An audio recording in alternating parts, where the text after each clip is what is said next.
So what exactly are fundamental movement skills? They're sometimes called fundamental motor skills, and they're a set of basic skills that make up the skills for sports, games, and lifetime activities.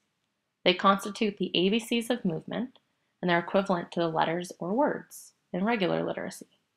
Thinking back to the story earlier about asking a child who can't read to write an essay, we are teaching physical education the same way in Canada. We start with the sport, the essay, and expect children to just be competent.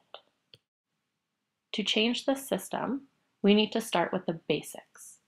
There are many different opinions of what exactly the main fundamental movements are, but the Physical and Health Education Canada organization states that there are 12 fundamental movements to master before a child is physically literate.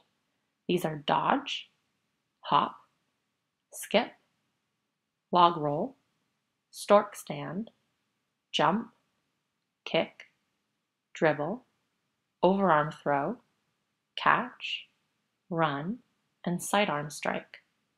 However, according to Active for Life, there are more than 20. These skills can be broken down into 3 categories: locomotion, manipulation, and stabilization. Locomotion or traveling movement skills are things like running, hopping, leaping, galloping, skipping, sliding, basically any movement that you use to go from point A to point B.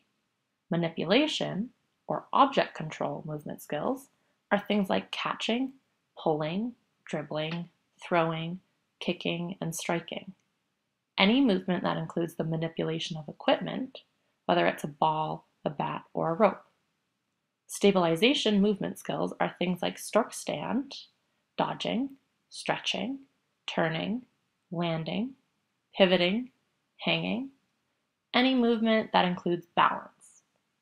To be physically literate, a child needs to develop equally in each category.